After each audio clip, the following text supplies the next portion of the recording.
জানা অজানা রাষ্ট্রবিজ্ঞান চ্যানেলের পক্ষ থেকে সবাইকে সপ্তমীর শুভেচ্ছা।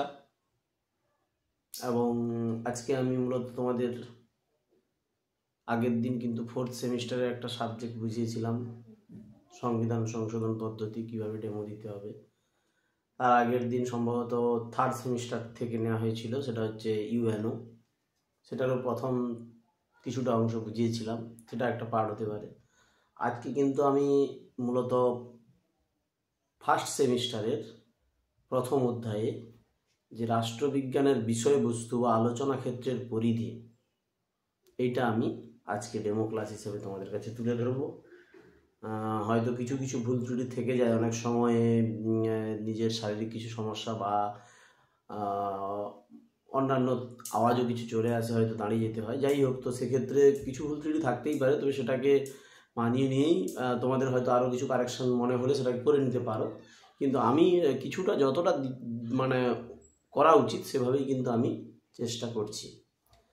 তো আজকে কিন্তু আমি এখানে ডেমো ক্লাস শুরু করছি। আমি স্টার্ট বললেই ডেমো ক্লাস শুরু হবে, এবং তোমরা পারলে আমার চ্যানেলটিকে সাবস্ক্রাইব করবে, লাইক করবে, এবং কমেন্টে কোনো উত্তর জানার থাকলে অবশ্যই কমেন্ট করবে। আমি উত্তর দেওয়ার চেষ্টা করব পরে হলেও। আর বাকি আগামী প্রত্যেকটি ভিডিও কিন্তু থাকছে, এবং বিগত দিনে যে ভিডিওগুলো ছেড়েছি সেটাও তোমরা দেখতে পারো, কাজে লাগবে যারা দেখোনি। তো এবার আমি আজকে কিন্তু শুরু করব। তাহলে শুরু করছি, স্টার্ট। আচ্ছা, তোমরা সবাই ভালো আছো তো? রাষ্ট্রবিজ্ঞানটা কিন্তু ভালো করে পড়তে হবে, কারণ রাষ্ট্রবিজ্ঞান সাবজেক্টটা ভালো করে না জানলে কিন্তু উঁচু ক্লাসে গেলে খুব সমস্যা হবে। তো তোমাদের আগের দিন বা বিগত দিনের যে জিনিসটা আমি পড়িয়েছিলাম, আজকে কিন্তু তার কিছুটা আমি জানবো যে তোমরা মনে রেখেছো। যেরকম ধরো, কাল কিন্তু আমি বলে দিয়ে গেছিলাম রাষ্ট্রবিজ্ঞানের সংজ্ঞাগুলো সুন্দর করে বুঝিয়ে দিয়ে গেছিলাম 3টা পার্টে ভাগ করে, তাই না? এবং সেখানে কিন্তু বলেছিলাম সর্বজন গ্রাহ্য সংজ্ঞাটা কে দিয়েছে, তোমরা ভুলে গেছো। সেটা কিন্তু বলেছিলাম গার্নার দিয়েছে, এবং সেই গার্নার প্রদত্ত বলেছিলাম সংজ্ঞাটাকে কিন্তু মনে রাখতে হবে, কারণ আমি রাষ্ট্রবিজ্ঞানের একজন ছাত্র হিসেবে কিন্তু সেটাকে মনে রেখেছি। তোমাদেরও কিন্তু সেইভাবে মনে রাখতে হবে। সেটা কি বলতো, কি বলেছিলাম? যে রাষ্ট্রবিজ্ঞান হলো সমাজবিজ্ঞানের সেই শাখা যা বিজ্ঞান ভিত্তিক আলোচনার মাধ্যমে রাষ্ট্রের তত্ত্ব, সংগঠন, শাসন প্রণালী, আন্তর্জাতিক আইন, সংগঠন এবং বিভিন্ন প্রকার রাজনৈতিক ব্যবস্থার তুলনামূলক আলোচনা ও মূল্যায়ন করে থাকে। অর্থাৎ এই সংজ্ঞাটার মধ্যেই কিন্তু তুমি একটা রাষ্ট্রবিজ্ঞানের পরিধি বা বিষয়বস্তুটা অনেকটাকেই কিন্তু তুমি নিজে থেকেই বুঝতে বা অনুধাবন করতে পারবে। এই জন্য এই সংজ্ঞাটা মনে রাখতে বলেছিলাম। যাই হোক, তোমরা এটা অবশ্যই আত্মস্থ করবে। কিন্তু বলে রেখেছিলাম আজকে আমি কি পড়াবো, যেহেতু আমাদের সংজ্ঞা এবং বিবর্তন পড়ানো হয়ে গেছিল, আজকে আমরা পড়াবো তাই খুব গুরুত্বপূর্ণ বিষয়, যেটাকে আমাদের এই ভিতটাকে মজবুত করবে রাষ্ট্রবিজ্ঞানের ক্ষেত্রে। সেটা হচ্ছে কি? রাষ্ট্রবিজ্ঞানের আলোচনা ক্ষেত্রের পরিধি বা বিষয়বস্তু। রাষ্ট্রবিজ্ঞানের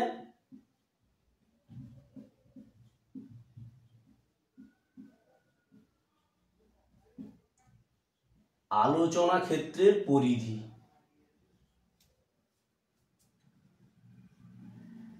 ক্ষেত্রের পরিধি,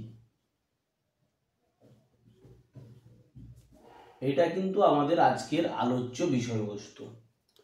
তো যেভাবে আমি সংজ্ঞাগুলোকেও ভাগ করে বুঝিয়ে দিয়েছিলাম, এটাও কিন্তু আমি তোমাদের বুঝিয়ে দিব সুন্দর করে, যাতে তোমরা সহজে মনে রাখতে পারো। আমরা এই রাষ্ট্রবিজ্ঞানের যে আলোচনা ক্ষেত্রের পরিধি, এটাকে কিন্তু আমরা মূলত তিনটা ভাগে, তারপরে আমি আলাদা যাচ্ছি, কিন্তু মূলত 3টা ভাগে ভাগ করে আলোচনা করতে পারি। কি কি 3টা ভাগ? একটা হচ্ছে সনাতনী বা সাবেকি আলোচনা ক্ষেত্র, আর একটা হচ্ছে কি আধুনিক, আর 3 নম্বরে হচ্ছে মার্কসীয়।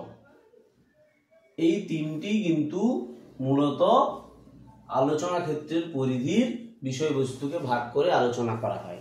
এর সঙ্গে আমাদের যেটা পড়তে হবে সেটা আরেকটা কি, সেটা আমি পরে বলছি। আগে এই তিনটা নিয়ে আমি আলোচনা করে দিই, তারপরে কিন্তু আমি যাচ্ছি। কারণ তোমাকে কিন্তু এইভাবেই কিন্তু তোমার পরীক্ষার খাতায়ও তোমাকে সুন্দরভাবে লিখতে হবে। তো এই যে সনাতনী দৃষ্টিভঙ্গি, একে আবার কয়েকটি ভাগে ভাগ করে আলোচনা করা যেতে পারে। একে আবার কয়েকটি ভাগে ভাগ করে আলোচনা করা যেতে পারে। কি, এই সনাতনী দৃষ্টিভঙ্গিটা কিছুজন বলেছে সনাতনী দৃষ্টিভঙ্গির মাধ্যমে, অর্থাৎ রাষ্ট্রবিজ্ঞানের আলোচনা ক্ষেত্রের যে পরিধি, সেটা রাষ্ট্রবিজ্ঞান কি নিয়ে আলোচনা করেছে না, রাষ্ট্রকে নিয়ে আলোচনা করেছে। অর্থাৎ রাষ্ট্রবিজ্ঞানের মূল বিষয়বস্তু হচ্ছে রাষ্ট্র। এটা কারা কারা বলেছে, আমি কিন্তু কালকে কিছুটা বলেছিলাম। কি কি বলো, গার্নার, গ্যাটেল আর ব্লুন্টসলি, তাই না? এটা আবার কিছুজন আছে তারা বলছে যে না, রাষ্ট্রবিজ্ঞানের বিষয়বস্তু নয়। কি বিষয়বস্তু? সরকার। তারা বলছে কি, সরকার। সেটা কে বলছে? সিলি এবং লিকক, দুটো নাম মনে রাখবে, সিলি ও লিকক। আবার কিছুজন বলছে না, শুধু রাষ্ট্রকে নিয়ে রাষ্ট্রবিজ্ঞান আলোচনা করেনি, আবার শুধু সরকারকে নিয়েও রাষ্ট্রবিজ্ঞান আলোচনা করেনি। কি করেছে? রাষ্ট্র সরকার উভয়কে নিয়েই কিন্তু রাষ্ট্রবিজ্ঞানের আলোচ্য বিষয়বস্তু। তাহলে রাষ্ট্র ও সরকার দুটো, রাষ্ট্র ও সরকার দুটোকে নিয়ে আলোচনা করেছেন কে বলতো? গিলক্রিস্ট। রাষ্ট্র ও সরকার, সে বলছে কি যে রাষ্ট্র এবং সরকার দুটোই হচ্ছে রাষ্ট্রবিজ্ঞানের বিষয়বস্তু। আমি ভাগগুলো বলে দিই, তারপরে আমি একটু আবার অন্যরকম ভাবে এটাকেও আবার বুঝিয়ে দেব। আবার কিছুজন বলছে যে না, রাষ্ট্র সরকারের সঙ্গে আইনকেও কিন্তু মেশাতে হবে রাষ্ট্রবিজ্ঞানের বিষয়বস্তু হিসাবে। এক্ষেত্রে উইলবি এবং হল্যান্ডের কথা বলা যায়। উইলবি ও হল্যান্ডের কথা বলা যায়। আইনকেও রাষ্ট্রবিজ্ঞানের বিষয়বস্তুর মধ্যে তুলে ধরেছে। তাহলে আমরা সনাতনী যে দৃষ্টিভঙ্গি, সেটাকে চারটা ভাগে ভাগ করে আলোচনা করতে পারি। যে রাষ্ট্রবিজ্ঞানের বিষয়বস্তু হলো রাষ্ট্র, কারা বলেছেন? গার্নার, গ্যাটেল, ব্রুনসলি। এক্ষেত্রে তোমাকে এই গার্নারের যে উক্তি, সেটা অবশ্যই জানতে হবে। সেটা কি? আগের দিনও আমি বলেছিলাম, কিন্তু কি বলেছিলাম? রাষ্ট্রবিজ্ঞানের শুরু ও সমাপ্তি কাকে নিয়ে? রাষ্ট্রকে নিয়ে, তাই না? তাহলে ওটা হচ্ছে কে বলেছেন? গার্নার। দেখো তার সংজ্ঞাটার মধ্যে কিন্তু মূল কি বিষয় আছে বলতো? রাষ্ট্র। আবার আরেকটা আমি বলি, ধরো গ্যাটেল যদি বলি যে রাষ্ট্রবিজ্ঞান রাষ্ট্রের অতীত, বর্তমান, ভবিষ্যৎ নিয়ে আলোচনা করে। তাহলে রাষ্ট্রের অতীত, বর্তমান, ভবিষ্যৎ, তাহলে এখানে মূল বিষয়বস্তু কি? রাষ্ট্র। বা ব্লুন্টসলি সব থেকে রাষ্ট্রবিজ্ঞানের ছোট সংজ্ঞা দিয়েছিল, রাষ্ট্রবিজ্ঞান হলো রাষ্ট্রের বিজ্ঞান। তাহলে প্রত্যেকটা বিষয় আমরা দেখছি যে রাষ্ট্র ওখানে মূল বিষয়বস্তু। আবার সরকার নিয়ে আলোচনা করেছেন কারা? যারা বলছে যে না, সরকার রাষ্ট্রবিজ্ঞানের বিষয়বস্তু, সেটা কে বলছে? সিলি এবং লিকক। এবং বলছে রাষ্ট্র সরকার উভয়কে নিয়ে আলোচনা করেছেন, সেটা হচ্ছে কে বলেছে? গিলক্রিস্ট। এক্ষেত্রে গিলক্রিস্টের একটা উক্তি আছে, ওই উক্তিটা কি বলতো? যে political science deals with state and government. অর্থাৎ রাষ্ট্রবিজ্ঞানের বিষয়বস্তু হচ্ছে রাষ্ট্র এবং সরকার। এক্ষেত্রে তিনি যে উক্তিটা করেছেন সেটা হচ্ছে পলিটিক্যাল সায়েন্স ডিলস উইথ কি হবে? State and government. Political science deals with state and government. এবং ল্যাস্কিও এটা হতে পারে, যদি মনে করো আরো একটা দেবে তাহলে ল্যাস্কি লিখে দিতে পারো। আর উইলবি এবং হল্যান্ড বলছে যে রাষ্ট্রবিজ্ঞানের বিষয়বস্তু রাষ্ট্র, সরকার, আইন তিনটাকে নিয়ে। এটা হচ্ছে রাষ্ট্রবিজ্ঞানের সনাতনী বা সাবেকি দৃষ্টিভঙ্গির আলোচনা ক্ষেত্রের পরিধি। ক্লিয়ার? যদি কোনো বুঝতে অসুবিধা হয় আমাকে কিন্তু তোমরা জানাতে পারো, কোনো অসুবিধা নেই। এবারে বলছি যেটা আধুনিক দৃষ্টিভঙ্গি। এই আধুনিক যে দৃষ্টিভঙ্গি, আধুনিক দৃষ্টিভঙ্গিতে কিন্তু বা এটা যদি আমি সমালোচনাটা ধরি, সমালোচনা কে করেছিল বলতো? এর সমালোচক হচ্ছে ম্যাকেঞ্জি। ম্যাকেঞ্জি কি বলেছিল? তার the study of political science today যে গ্রন্থ, সেই গ্রন্থে বলেছিল যে রাষ্ট্রবিজ্ঞানের যে রাষ্ট্র সংক্রান্ত যে আলোচনা, এটা অত্যন্ত কৃত্রিম এবং খামখেয়ালিপূর্ণ। তো সেই সমালোচনার ভিত্তিতে আমরা রাষ্ট্রবিজ্ঞানের আলোচনা ক্ষেত্রের পরিধিকে নিয়ে এসেছি কি আধুনিক। সেটা কারা বলেছে? David Stone, Graham Wallas, Truman, Lasswell, Miller প্রমুখ রাজনীতিবিদ কিন্তু আধুনিক রাষ্ট্রবিজ্ঞানের আলোচনা ক্ষেত্রের পরিধিতে রাষ্ট্র ছাড়াও যে অন্যান্য বিষয়ের উপর রাষ্ট্রবিজ্ঞান গুরুত্ব দেয় সেটা কিন্তু বুঝিয়েছেন। যেমন কি যদি বলি আমি প্রথমে আসব একদম কি নিয়ে আলোচনা করবে না প্রভাব, তোমার একদম বলতে পারি রাষ্ট্রবিজ্ঞান হলো মূল্যের কর্তৃত্ব সম্পন্ন বরাদ্দের পাঠ। এটা কে বলছে? David stone. ডেভিড স্টোন বলছে, রাষ্ট্রকে বাদ দিয়ে সংজ্ঞাটা দিচ্ছেন কি রাষ্ট্রবিজ্ঞান হলো মূল্যের কর্তৃত্ব সম্পন্ন বরাদ্দের পাঠ। আবার আমি যদি লাসওয়েলকে ধরি, লাসওয়েল কি বলছে না রাষ্ট্রবিজ্ঞান প্রভাব ও প্রভাবশালীদের নিয়ে আলোচনা করে, প্রভাব ও প্রভাবশালীদের নিয়ে আলোচনা করে। আবার যদি আমি মিলারের কথা ধরি, মিলার কি বলছে? বিরোধ ও অনৈক্যের কথা বলেছেন, বিরোধ ও অনৈক্যের কথা বলেছেন কে? মিলার।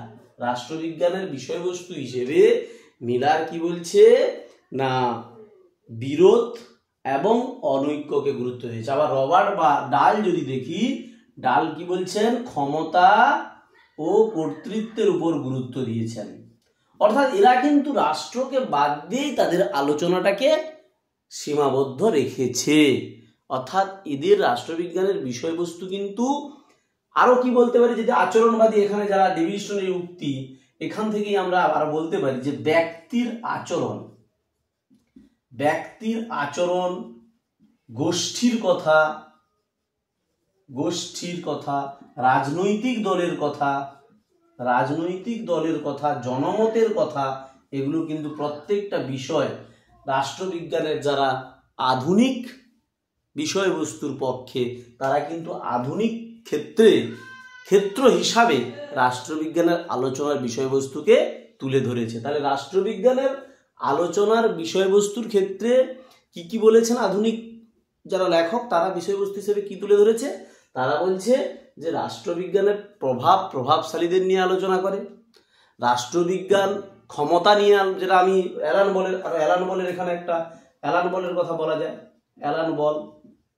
অ্যালান বলের কথাও বলা যায়। তিনি বলেছেন রাষ্ট্রবিজ্ঞান হলো একটা কার্যকলাপ যেখানে বিরোধ এবং বিরোধের নিষ্পত্তি হবে। আবার আমি যদি লাসওয়েলের কথা বলি, তিনি বলছেন প্রভাব ও প্রভাবশালীদের নিয়ে আলোচনা করে। আবার যদি মিলারের কথা বলি, তিনি বলছেন বিরোধ ও অনৈক্যের কথা বলছেন, তাই না? আবার যদি আমি বলি ডাল, সে বলছে কি ক্ষমতা ও কর্তৃত্বের কথা বলছেন, শাসন ক্ষমতা কর্তৃত্বের কথা। আবার এছাড়াও যদি আমি দেখি যে রাষ্ট্রবিজ্ঞানের আচরণবাদী যারা, তারা কি বলছে? তারা বলছে ব্যক্তির আচরণ, গোষ্ঠীর আচরণেরকে গুরুত্ব দিতে হবে রাষ্ট্রবিজ্ঞানের বিষয়বস্তু হিসেবে, এবং রাজনৈতিক দল, জনমত, এগুলোর কথাও বলেছেন, তাই না? ট্রুম্যান গোষ্ঠীর কথা বলেছেন। তো এইগুলো হচ্ছে রাষ্ট্রবিজ্ঞানের বিষয়বস্তু। কারা বলেছেন? আধুনিক লেখকগণ। এরপরে যেটা আসবো সেটা হচ্ছে কি মার্ক্সীয় দৃষ্টিভঙ্গিতে রাষ্ট্রবিজ্ঞানের আলোচনার বিষয়বস্তু কি না। মার্ক্সীয় দৃষ্টিভঙ্গিতে রাষ্ট্রবিজ্ঞানের আলোচনার বিষয়বস্তু কিন্তু যদি ধরা হয় বিজ্ঞান ভিত্তিক, বিজ্ঞান ভিত্তিক আলোচনা কিন্তু রাষ্ট্রবিজ্ঞানের বিষয়বস্তু হিসেবে। এখানে মূলত কি বলা হয়েছে? শ্রেণীগত ধারণা। রাজনীতি হলো শ্রেণীগত ধারণা, মানে রাষ্ট্রবিজ্ঞানের বিষয়বস্তু হিসেবে তিনি শ্রেণীকে গুরুত্ব দিয়েছেন, অর্থনীতিকে গুরুত্ব দিয়েছেন। অর্থাৎ তিনি ভিত্তি এবং উপরিকাঠামোর মধ্য দিয়ে সমাজ পরিবর্তনের কথা বলেছেন, যেখানে রাষ্ট্রবিজ্ঞানের বিষয়বস্তু হিসেবে আমি ভিত্তি ও উপরিকাঠামোকে তুলে ধরতে পারি। বা দ্বন্দ্বমূলক বস্তুবাদের মাধ্যমে তিনি সমাজ পরিবর্তনের কথা বলেছেন বৈজ্ঞানিক পদ্ধতিতে। অর্থাৎ রাষ্ট্রীয় ক্ষমতাই হচ্ছে রাষ্ট্রবিজ্ঞানের মূল বিষয়বস্তু। রাষ্ট্রীয় ক্ষমতা হচ্ছে রাষ্ট্রবিজ্ঞানের মূল বিষয়বস্তু। কে বলছেন? মার্ক্সবাদীরা। সেক্ষেত্রে তোমাকে কি কি আলোচনা করতে হবে না, তার শ্রেণী সম্পর্কিত ধারণা অবশ্যই গুরুত্বপূর্ণ, এবং তিনি বিজ্ঞান ভিত্তিক গবেষণার মাধ্যমে দ্বন্দ্বমূলক বস্তুবাদের ভিত্তিতে তিনি কিন্তু রাষ্ট্রবিজ্ঞানের বিষয়বস্তুকে আলোচনা করেছেন, যেখানে তিনি দেখিয়েছেন সমাজে ভিত্তি অর্থাৎ অর্থনীতির উপর দাঁড়িয়ে থাকে বিভিন্ন ব্যবস্থাগুলো, যেগুলোকে বলা হয় উপরিকাঠামো। এইভাবে কিন্তু তিনি রাষ্ট্রবিজ্ঞানের আলোচনার বিষয়বস্তুকে তুলে ধরেছিলেন। এরপরে আমরা যেটা জানবো, আর তাহলে আমি কিন্তু এই 3টা পার্টের আলোচনা বললাম। প্রথমে বলেছিলাম যে এই 3টা পার্ট ভালো করে তোমাকে আলোচনা করতে হবে রাষ্ট্রবিজ্ঞানের আলোচনার ক্ষেত্রের পরিধি হিসেবে, এবং শেষে তোমাকে দিতে হবে সেটা হচ্ছে 1948 সালে, তোমরা জানো বলেছিলাম আমি, সেপ্টেম্বর মাসে প্যারিসে একটি আন্তর্জাতিক রাষ্ট্রবিজ্ঞান সম্মেলন হয়েছিল। 1948 সালের সেপ্টেম্বর মাসে প্যারিসে। সেই সম্মেলনে মূলত 4টি বিষয়কে রাষ্ট্রবিজ্ঞানের বিষয়বস্তু রূপে গ্রহণ করা হয়েছিল। কটা বিষয়কে? 4টা বিষয়কে। 4টি বিষয় কি কি? একটা হচ্ছে রাজনৈতিক তত্ত্ব, আরটা হচ্ছে রাজনৈতিক প্রতিষ্ঠান। 3 নম্বরে কি? আন্তর্জাতিক আইন। আর 4 নম্বর হচ্ছে রাজনৈতিক দল। ঠিক আছে? এই যে 4টি বিষয়, এই 4টি বিষয়কে কিন্তু এই 1948 সালের সেপ্টেম্বর মাসের প্যারিসে 4টি বিষয়কে রাষ্ট্রবিজ্ঞানের মূল বিষয়বস্তু হিসেবে তুলে ধরা হয়েছিল। এটাকেও কিন্তু তোমাকে তারপরের পয়েন্টে তুলে ধরতে হবে। তাহলে এটা যদি বড় প্রশ্নের ক্ষেত্রে পড়ে বা যদি তোমাকে বোঝাতে কেউ বলে, তাহলে কিন্তু আমি যেভাবে বললাম, তুমি কোনোদিন যদি কাউকে মনে হয়, তোমাকে জিজ্ঞেস করলো কোনো স্যার যে তুমি আমাকে একটু বলো তো আলোচনা ক্ষেত্রের পরিধিটা কিভাবে আলোচনা করবে, তাহলে কিন্তু তোমাদের এভাবেই আলোচনা করতে হবে। কেমন ভাবে? যে আমরা জানি বা লিখতে হবে, যদি তোমাকে প্রশ্ন দেয় কেউ কোনো অন্য কোথাও উঁচু ক্লাসে যখন যাবে পরবর্তীকালে, তখন হয়তো এই প্রশ্নটা পড়লো, তাহলে এখান থেকেই কিন্তু তুমি জেনে গেলে যে মূলত প্রথমে কিন্তু আমাকে 3টা পার্টে আলোচনা করতে হয় বা জানতে হয়। কি কি?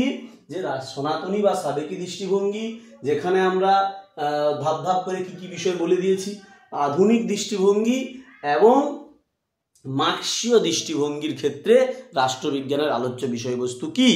4 নম্বর পয়েন্টে কি আলোচনা করব বা জানলাম, সেটা হচ্ছে 1948 সালের সেপ্টেম্বর মাসে প্যারিসে যে আন্তর্জাতিক রাষ্ট্রবিজ্ঞান সম্মেলন হয়েছিল, সেখানে মূলত রাষ্ট্রবিজ্ঞানের বিষয়বস্তু হিসেবে 4টি বিষয়কে তুলে ধরা হয়েছিল: রাজনৈতিক তত্ত্ব, রাজনৈতিক প্রতিষ্ঠান, আন্তর্জাতিক আইন সংগঠন প্রতিষ্ঠান এবং রাজনৈতিক দল গোষ্ঠী জনমত। এই 4টা বিষয়কে মূলত রাষ্ট্রবিজ্ঞানের আলোচ্য বিষয় হিসেবে তুলে ধরা হয়েছিল। এবারে আমি সর্বশেষে কি জানবো আরো, যে আমরা প্রথম দিন বলেছিলাম না তোমাদের যে রাষ্ট্রবিজ্ঞান একটি গতিশীল সামাজিক বিজ্ঞান, অর্থাৎ এর বিষয়বস্তু সর্বদা কি হয়? পরিবর্তনশীল হয়, কখনোই কিন্তু স্থিতিশীল নয়। এই পরিবর্তনশীল বিষয়বস্তুর জন্যই কিন্তু কি হয় বলতো? পরিবর্তনশীল বিষয়বস্তুর জন্যই কিন্তু আজকে এই যে বিষয়বস্তু, এর মধ্যে কিন্তু রাষ্ট্রবিজ্ঞান সীমাবদ্ধ নয়। এর বাইরেও এখন কি হয়েছে? উত্তর আচরণবাদ, নব্য মার্ক্সবাদ, নয়া উদারনীতিবাদ, এই কনসেপ্টগুলো কিন্তু রাষ্ট্রবিজ্ঞানের আলোচনার বিষয়বস্তুকে বাড়িয়ে তুলেছে। এবং আমি যদি আরও বর্তমান যে আধুনিক বিশ্ব অর্থাৎ বিংশ শতাব্দীতে যদি চলে আসি, তাহলে কিন্তু আরও 2টি বিষয় খুব গুরুত্বপূর্ণ হয়ে উঠেছে রাষ্ট্রবিজ্ঞানের আলোচনা ক্ষেত্রে। তোমাকে এটা লাস্টে কিন্তু পরিশেষে বলা যায়, বর্তমানে বিংশ শতাব্দীর নিরিখে কোন 2টি বিষয় যুক্ত হয়েছে বলতে পারি? তোমরা কেউ বলতে পারবে? আমি বলে দেই, পরের দিন কিন্তু তোমাদের আমি জিজ্ঞেস করব অবশ্যই। কি বলো তো? ওটা হচ্ছে পরিবেশগত সমস্যা ও সন্ত্রাসবাদ। এই বিষয়গুলোও কিন্তু রাষ্ট্রবিজ্ঞানের আলোচনা ক্ষেত্রের পরিধির মধ্যে প্রবেশ করেছে। সন্ত্রাসবাদ এবং পরিবেশগত সমস্যা। এখানেই কিন্তু আমি শেষ করলাম ক্লাসটা। কেমন লাগলো কমেন্টে জানাও। পরের দিন আবার অন্য ক্লাস থাকবো। আর হয়তো কোনো দু এক জায়গায় সমস্যা হতে পারে। আজকে কিন্তু আমি স্লোলি পড়িয়েছি, কতটা সময় যাচ্ছে দেখার জন্য, কারণ এটা অনেক কিছু আরও বলতে গেলে প্রত্যেকটা যদি আরও কিছু কিছু সংজ্ঞা দেওয়া যেত তাহলে আরও অনেক বেড়ে যেত। কিন্তু আমি সেভাবে না বলে একটা স্পেসিফিক যেভাবে 11-12 ছাত্রছাত্রীদের বোঝানো হয় সেভাবেই কিন্তু বুঝিয়েছি, তাতেও মনে হয় সময়টা অনেক গেল। তো এই জন্য কিছু করার নেই, আমাকে তো কিছু একদম ছেড়ে গেলে আবার সেখানে দেখা যাবে যিনি থাকবেন তিনি হয়তো ভেবে নিতে পারেন যিনি জানেন না, কিন্তু যেখানে আমাকে স্টপ করুক, ক্ষতি নেই। কিন্তু আমি চেষ্টা করব যেটা না বললে নয় সেটা কিন্তু আমাকে বলে যেতে হবে, এবং আমার অ্যাটিটিউডটা সবসময় এটা মাথায় রাখবে। আমারও হয়তো দু এক জায়গায় মিস্টেক হয়ে যেতে পারে, হয়ে যায়, কিন্তু প্র্যাকটিস করো বাড়িতে যে ওখানে অভিনয় করতে হচ্ছে তোমাকে, ওখানে কিন্তু কোনো ছাত্রছাত্রী নেই, যারা বসে আছেন তারা এক্সপার্ট, তারা কেউই নয়, তাদের ভয়ে করা যাবে না। তোমাকে মনে করতে হবে আমি সেখানে একটা আমার স্ক্রিপ্ট অভিনয় করছি, এটাই হচ্ছে মূল জিনিস। ধন্যবাদ। চ্যানেলটিকে আবার বলবো সাবস্ক্রাইব করার জন্য এবং লাইক করার জন্য।